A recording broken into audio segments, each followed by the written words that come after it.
सीधा सीधा सरकार के ऊपर 302 का मुकदमा बनता है। कृषि मंत्री बिल्कुल नथिंग है, कुछ नहीं आता उसको इस्तीफा दे देना चाहिए। इस सरकार को पूंजीपति चाहिए, किसान नहीं चाहिए, क्योंकि हमने बहुत दुख पा लिया। 70 साल हो गए धोखा देते देते। सामान्य वर्ग के लोग हैं और जो गरीब तबके के लोग हैं उनके लिए बिल्कुल ये डेथ वारंट है कि सीबीआई को, ईडी को और यहाँ तक कि कोर्ट को भी इतने चंगुल में फंसा लिया है कि सरकार की इस तानाशाही के कारण जो 70 से ज्यादा लोग मरे हैं।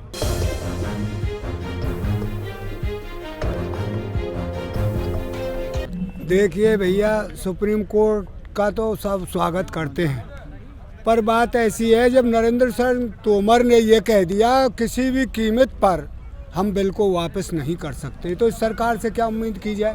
अरे ये सरकार तो फेल हो गई, जिसने किसानों को इतना दुख दिया है। आज मैंने दैनिक जागरण में पढ़ा, दैनिक जागरण वाले क्या लिख रहे हैं, एक भाई ये मुट्ठी भर लोग हैं, इनके ऊपर हम वो कृषि कानून नहीं बना सकते। क्या नहीं, एमएसपी की गारंटी नहीं दे सकते, महंगाई फैल जाएगी। हम पैसे 12 रुपए किलो चावल खरीदा गया है, धान, और चावल का भाव देखिए कौन खा रहा है, इसमें महंगाई कहाँ नहीं है। किसान को नहीं मिले दाम, इन पूंजीपतियों को मिले। पूंजीपतियों के हाथ में ये सब काम को देना चाहते हैं। आलू हमने अब तक 50 रुपए खाया, आज किसान का आलू 10 या 12 रुपए किलो पर आ गया और 5-6 बिकेगा। कौन लूट रहा है इसको? इन पूंजीपति। इस सरकार को पूंजीपति चाहिए, किसान नहीं चाहिए। इन्होंने संसद में सब जगह पूंजीपतियों को बैठा लिया है। हम ऐसी सरकार को नहीं चाहते और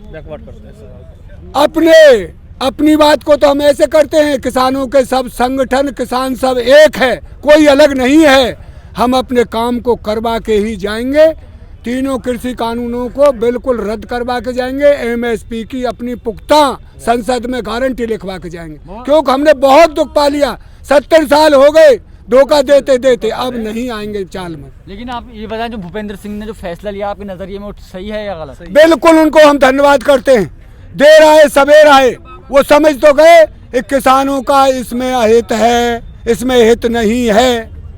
भाई चाहे रात दिन का भूला घर आ गया, हम तो उसको उनके लिए धन्यवाद देते हैं जो किसानों के साथ लगे। भूपेंद्र सिंह जी किसान है, इसीलिए वो समझ रहे हैं किसान का दर्द। ये लोग नेता है, नेता लोग दर्द समझ में नहीं आ रहा है, इनके साथ समझ में आएगा दर्द। ये बताइए आप 10 राउंड बोलें या 20 राउंड बोलें, अभी तक इन्होंने किसी बिल पे बात नहीं की है, ना ही इन्होंने एमएसपी बात की है।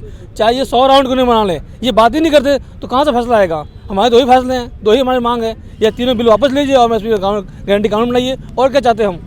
और अभी तक इन्होंने एक बार भी उस पर बात नहीं की है। लेकिन लोग इस तरह कह रहे हैं कृषि मंत्री जो बिठा रखे हैं वो पूरी तरीके से गलत है, उन्हें कुछ पता ही कृषि नहीं। मंत्री बिल्कुल नथिंग है, कुछ नहीं आता उसको इस्तीफा दे देना चाहिए, उसके ऊपर वारंट निकालना चाहिए। जो हमारे किसान शहीद हुए हैं उसका मौत का जिम्मेदार वही है। ना उन्हें बोलना आता है, ना उसे समझना आता है। हर 2 मिनट बाद फोन बात सुनते हैं, हाँ भी क्या करें क्या ना करें, उन्हें खुद डिसीजन लेना नहीं आता। क्या डिसीजन लेंगे वो? हमारा सरकार से क्या अपील करना चाहते हैं?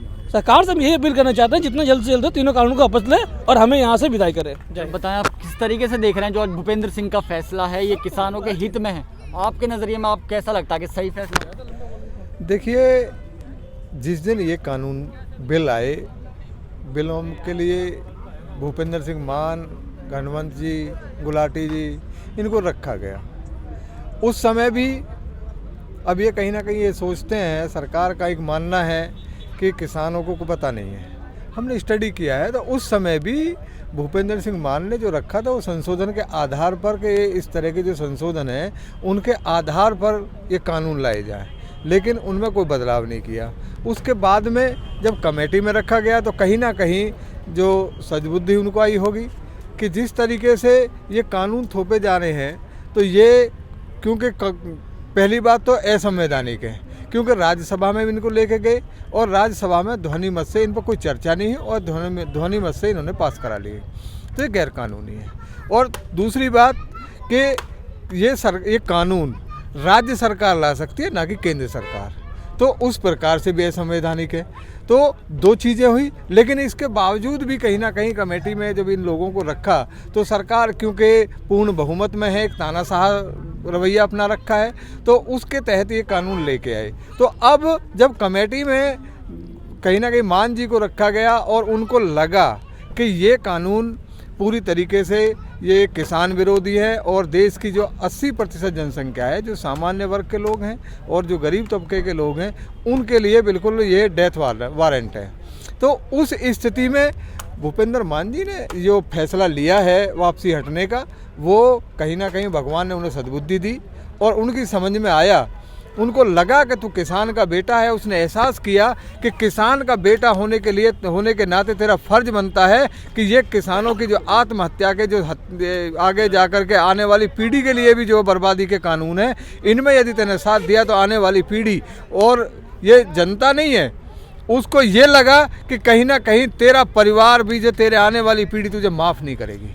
तो भगवान ने उसको सद्बुद्धि दी है और पीछे हटा और इससे अलग हुआ है। तो बाकी के जो 3 सदस्य हैं वो सरकार कमेटी के, वो सरकार की तरफ से क्यों बोल रहे हैं, किसानों के पक्ष में एक बात नहीं कह रहे? हाँ, वही चीज़ है कि ये कहीं ना कहीं देखिए, सुप्रीम कोर्ट अब जो काफ़ी दिन से हम देखते आ रहे हैं कि सरकार का ये रवैया नहीं होता जो सरकार ने अपना रखा है। सरकार का सीधा सा है कि CBI को, ED को और यहाँ तक कि कोर्ट को भी अपने बिल्कुल इसने चंगुल में फंसा लिया है कि कहीं ना कहीं आप गोगोई जी का देख लें उदाहरण, कि जो फैसले उन्होंने लिए वो फैसले इस जो जनता का अहित कितना ही हो जाए, लेकिन अपने स्वार्थ सिद्धि के कारण कि आगे जाकर के यदि तेरा जो रिटायरमेंट होगा तो राज्यसभा का सांसद बन जाएगा।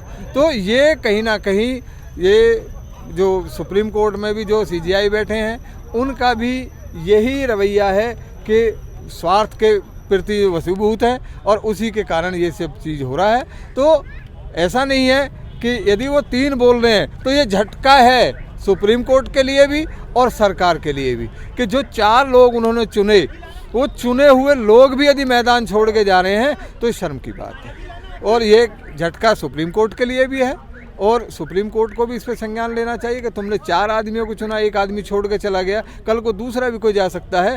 तो जो सीधा है कि हमारा ये मानना है कि सरकार और सुप्रीम कोर्ट, जब किसान पहले ही दिन से इस बात को करते आ रहे हैं कि ये हमने कानून नहीं मांगे, ज़बरदस्ती थोपने का काम ना करे, और दूसरी बात ये कानून वापस लेने का काम करे।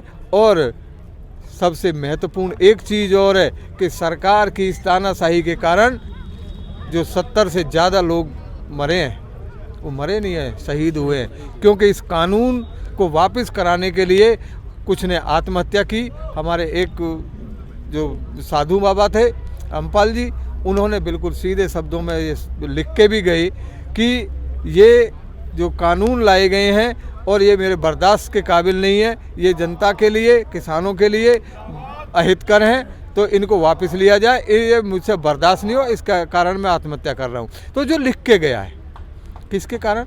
जो कानूनों के कारण। तो सीधा सरकार के ऊपर 302 का मुकदमा बनता है और जो और भी जो शहादत हुई हैं वो सारे के सारे इसी के कारण तो हुई हैं। उनके लिए कहीं सबूत की ज़रूरत नहीं है कि सबूत जुटाए जाएं, वो सीधा सा सरकार के इस रवैये के कारण, जो तानाशाही पूर्ण रवैया अपनाया, उसी के कारण हुआ है। तो ये हमारी मांग ये भी रहेगी, क्योंकि अभी तो हम ये लेके चल रहे हैं कि ये तीनों कानून वापस हों।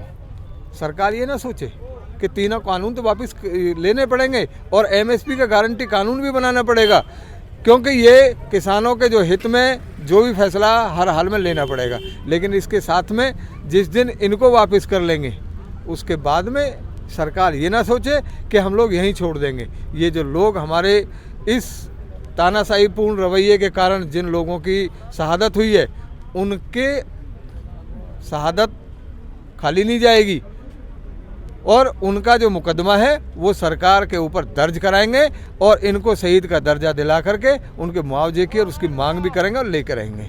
जय हिंद, जय भारत। ये वीडियो अगर आपको पसंद आया हो तो इसे लाइक करें, कमेंट करें, शेयर करें और हाँ, हमारे चैनल को सब्सक्राइब करना ना भूलें ताकि देश विदेश से जुड़ी खबरें आप मिस ना करें, क्योंकि कोरोना काल में 2 गज दूरी, मास्क है जरूरी।